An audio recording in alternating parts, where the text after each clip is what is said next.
Hi, state employees. I'm Governor Mary Fallin, and I'm joined today by the Office of Juvenile Affairs Executive Director and this year's State Charitable Campaign Chair, Steve Buck.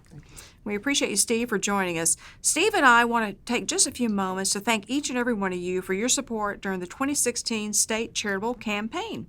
As we all know, it was basically a difficult year financially for our state, and I'm encouraged that so many Oklahomans will always find a way to give back to their communities despite the odds.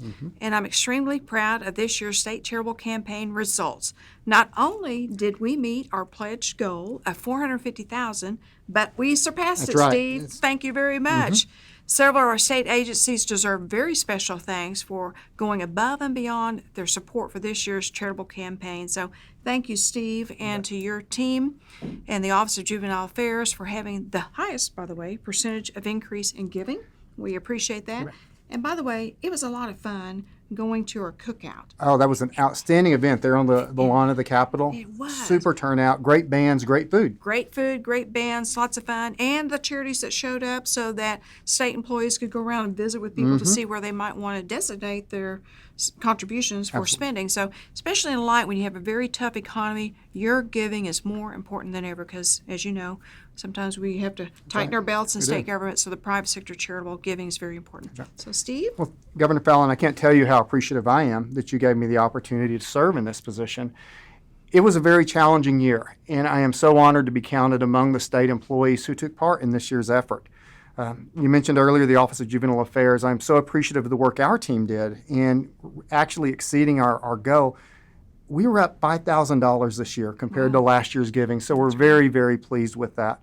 We had some other high-performing agencies. The Oklahoma State Department of Health, for example, they were the highest contributing agency. And when you consider which agency had the highest per capita gift, it was the State Bond Advisor. So it's important to recognize those agencies that really exceeded. You know, it becomes incumbent upon all of us that we understand that in challenging times, and this has been a challenging period of time for our state, that many of us will need the services of state charitable campaign supported agencies, whether it's the Red Cross following a disaster, or perhaps it's children's services provided by one of our children's service providers, Goodwill Industries, another good example, or even services that support the mission of the Office of Juvenile Affairs, our partners. These agencies are making a huge difference, and I'm so glad that our employees have demonstrated their commitment to doing what it takes to take care of the people of Oklahoma. You know, Steve, that reminds me of the Oklahoma Standard, that in a time of need, neighbors come together to help their fellow neighbors, and it's what Oklahoma's known for, is our generosity, our giving spirit, our dedication to service above self, and certainly our state employees do that every day. Absolutely. So, Steve, I want to thank you and your service to the Oklahoma Juvenile Affairs Agency, and for being a good advocate for change when it comes to helping Oklahoma's children that are at risk and our youth that are at risk. And we know it's a tough job, but we appreciate you taking on also the charitable campaign. My pleasure. Giving. I remember when we called him and said, hey, we got one more job. And he said, okay, we'll do it. But most importantly, we want to thank all of you, the state employees of the state of Oklahoma. We appreciate your continued generosity, your dedication to our state, and most of all, we appreciate your service to the state of Oklahoma and its citizens. God bless you. Thank you very much.